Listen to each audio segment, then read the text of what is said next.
Olá, tudo bem? Meu nome é Bruno Rios, eu sou sócio e fundador da RY Service, seja bem-vindo a mais um vídeo do nosso canal. Se você ainda não conhece a RY Service, você clica no link na descrição desse vídeo, acessa a nossa página no YouTube, que lá você vai encontrar vários vídeos bem legais, falando sobre portaria remota, portaria virtual, segurança eletrônica, tecnologia e telecomunicações em geral, tá bom? E para você que já assiste e acompanha nossos vídeos, na semana passada nós começamos a falar sobre a linha de leitores da Control ID, mais especificamente do ID Flex, tá? Que é esse modelo, mas a gente também acabou comentando sobre os outros leitores da mesma linha, tá? Então a gente falou já sobre as características desse display touch dele, que é comum em todas as linhas, né? Toda a linha de leitor biométrico da Control ID.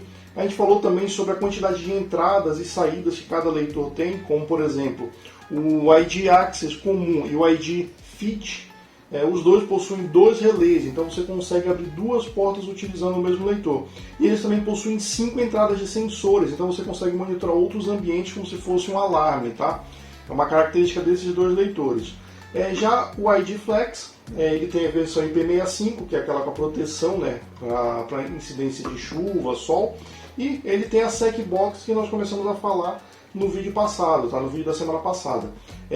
Que é uma característica do ID Flex, tanto IP65 quanto normal, e também do ID Access Pro e do ID Access Nano, tá? A gente falou das vantagens dele, que é que o relé não fica no próprio equipamento, então você pode instalar ele na rua e a SecBox vai ficar dentro do condomínio, tá bom? Dessa forma, se alguém desparafusar o equipamento, ele não vai conseguir fechar um curto ali no contato do relé e não vai conseguir abrir o portão, porque o equipamento está dentro do condomínio. Claro, tem que tomar o cuidado de instalar dentro do condomínio, a gente falou isso no vídeo anterior, tá bom? Agora vamos falar um pouco mais aqui da SecBox, tá? A SecBox, como eu falei no vídeo passado, então ela tem entrada de alimentação 12 volts, tá? Aí ela sai 12 volts para poder alimentar o leitor e sai a comunicação serial RS485, que comunica, né, com o leitor. A comunicação de rede vem direto no leitor, não passa na SecBox. Então aqui vão chegar 2 pares de fio, a alimentação e a comunicação serial, e o cabo de rede para colocar para conectar esse equipamento na rede, tá? E aqui a gente tem também a entrada de botão, sensor e o relé de acionamento. Ela só possui um relé, então só consegue controlar uma porta. E também possui entradas e saídas WIGA, tá? Então, para que servem essas entradas e saídas, tá? A entrada WIGA é para você ligar um leitor escravo nele. Então, eu posso pegar um outro leitor que tem a comunicação WIGA, pode ser da Control ID ou não, tá? E vou ligar ele na entrada. Então, quando eu passar, por exemplo, um cartão de proximidade, se esse cartão tiver cadastrado aqui, ele vai liberar, tá bom? Agora a saída WIGA, para que serve? Para que ele seja um escravo. Eu posso colocar esse leitor como escravo. Ao invés dele bater o relé, eu ligo ele numa controladora ou num outro leitor que tenha entrada WIGA, e esse leitor é ele que vai fazer o controle de acesso, tá? Ele que vai autorizar ou não a entrada. Então, se a pessoa tiver cadastrado aqui, mas não tiver cadastrado no outro leitor, ele não vai conseguir acessar. Por que eu faria isso? Por que eu ligaria esse leitor como escravo, tá? Eu falei várias vezes, falei no vídeo anterior, falei agora também sobre a questão de liberação, né? Se eu posso, se o relé do equipamento estiver no próprio equipamento, ele estiver instalado na rua, eu posso desparafusar e fechar um curto lá no contato do relé e ele vai liberar, tá? A SecBox, teoricamente, ela resolve isso, só que ainda assim ela tem uma fragilidade. Ela não é 1 para 1. Esse equipamento não comunica exclusivamente com esse aqui. Eu posso pegar outro leitor da Control ID, outro ID Flex, conectar nessa SecBox. Se tiver cadastrado nele, a SecBox vai bater o relé, tá? A Control ID fez isso justamente porque se der algum problema eu posso trocar só o leitor ou eu posso trocar só a SecBox. Mas isso acabou gerando essa fragilidade. Então eu posso, por exemplo, chegar lá no local, desparafusar ele, tirar o leitor que está lá, pegar um leitor meu, onde a minha digital está cadastrada, colocar no lugar, colocar minha digital e a porta vai abrir, tá? Então ainda tem essa fragilidade, é claro. É toda uma mão de obra, eu ter que desparafusar o equipamento, desconectar todos os fios, pegar um leitor meu, conectar todos os fios para eu conseguir acessar.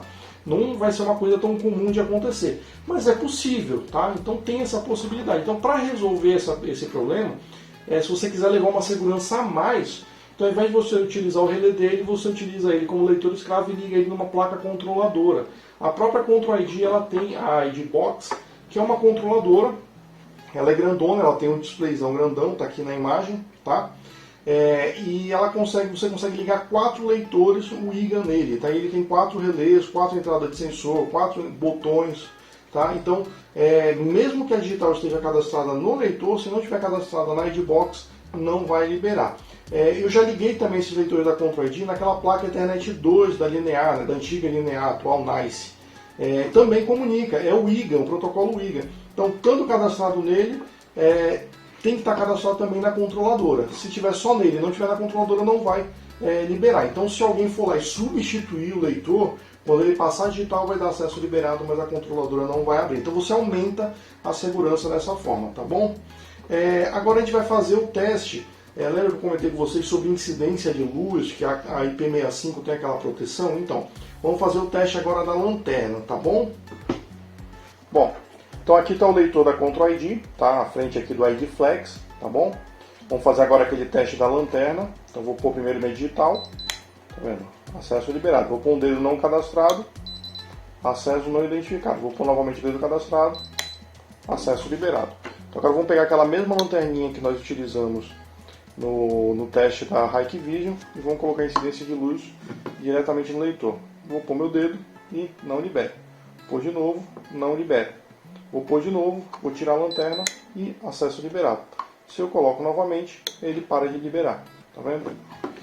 Isso acontece porque esse leitor dele aqui, ele é um leitor óptico onde ele vem luz de baixo para cima e bate uma foto da sua digital, tá? Mas, como eu falei, com a capa de acrílico da versão IP65, ele protege essa área aqui, tá?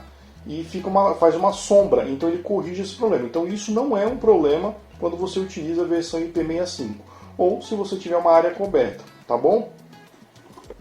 Bom, então vocês viram aí o teste, né, com a lanterna. Então realmente ele tem esse problema aí da incidência de luz, tá? Pude mostrar aqui para vocês, tá bom? Mas, como eu falei também, a capa de acrílico com aquela proteção, fazendo aquela sombra, ela corrige isso. Então isso não é problema, isso já foi corrigido pela ControlID, tá bom? Outra característica negativa desse equipamento está também no processamento interno dele, tá? Vocês viram aí quando eu fiz o teste de digital, ele liberou muito rápido, não foi? Só que quando a memória dele está cheia, tem quase o seu limite de usuário, quase o limite de digital, e tem muito log também de acesso, então quando a memória dele está bem cheia mesmo, quando você coloca digital, esse tempo de leitura ele é muito maior. Eu já vi leitores da ControlID chegar em até 4 segundos para fazer a liberação. Poxa, mas só 4 segundos? 4 segundos faz o usuário tirar e colocar o dedo várias vezes achando que não fez a leitura, tá bom? Mas isso não atrapalha no funcionamento, ele continua funcionando perfeitamente bem, tá? Por último, a última fragilidade que a gente encontrou nesse equipamento está na proteção acrílica, tá? Da versão IP65, tá? Essa versão, o material, né, da capa de acrílico, ele é um material uma qualidade não muito boa. Então, com o passar do tempo, com incidência de sol e chuva, ele começa a ficar amarelado, tá? E internamente ele começa a rachar, ele fica com uns aspectos de rachadura por dentro do acrílico. Dá um aspecto até de arranhado, como se ele tivesse todo riscado, tá? Então, com um período aí de 6 meses, 1 ano mais ou menos, ele já começa a ficar com um aspecto um pouco feio por causa dessa capa de acrílico. Só que se mudar o material dessa capa que protege ele, isso vai aumentar o custo do equipamento. E aí ele vai começar a ficar inacessível, né? Porque a versão IP65 já é mais cara que a versão normal por causa desse gabinete de acrílico. Se mudar a qualidade do equipamento, do produto, né? Colocar um produto que não vai amarelar, não vai riscar, isso vai ser muito mais caro, vai encarecer muito o custo desse equipamento.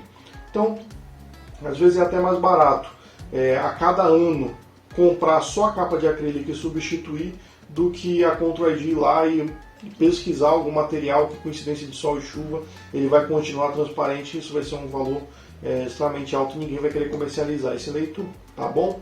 A outra característica de hardware desse equipamento, né, para a gente finalizar aqui as características de hardware, é que ele tem essa porta USB na parte de baixo dele. Para que serve essa entrada USB? Para você espetar um pendrive e fazer manutenção. Que tipo de manutenção?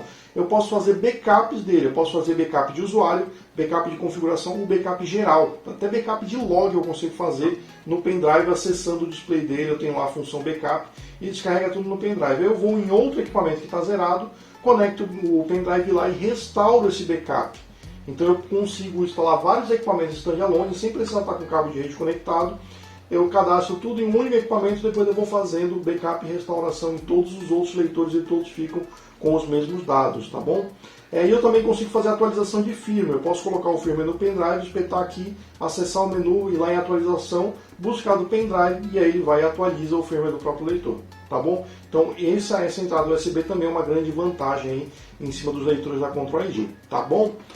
Bom, o que a gente tem para falar desse leitor na parte de hardware dele é basicamente isso. No próximo vídeo a gente vai concluir o assunto aqui sobre os leitores da Control ID, falando sobre o firmware interno dele e sobre o software interno, a interface web dele de configuração, tá? Vocês vão ver que é bem legal, isso facilita muito para você configurar e dar manutenção nesse equipamento, principalmente para a porteira remota, que você consegue acessar ele remotamente. Não precisa mandar um técnico no local para executar nenhuma manutenção, tá bom? Bom, eu espero que esse vídeo tenha ajudado. Se ficou alguma dúvida, acesse o site www.rhyservice.com.br, entre em contato conosco, nós vamos até você, tiramos suas dúvidas, demonstramos o equipamento, ajudamos a fazer a ponte aí com a Control ID, tá bom? Ou deixa seu comentário aqui embaixo que a gente responde também, tá? E se você gostou desse vídeo, dá um joinha, se inscreve no nosso canal e compartilha esse vídeo aí para outras pessoas, técnicos, para quem quiser conhecer um pouco mais sobre o leitor da Control ID, mas com informações imparciais, tá bom? Bom, então eu aguardo vocês no próximo vídeo, na semana que vem, para a gente concluir esse assunto. Para você que assistiu o vídeo até o final, muito obrigado e até a semana que vem.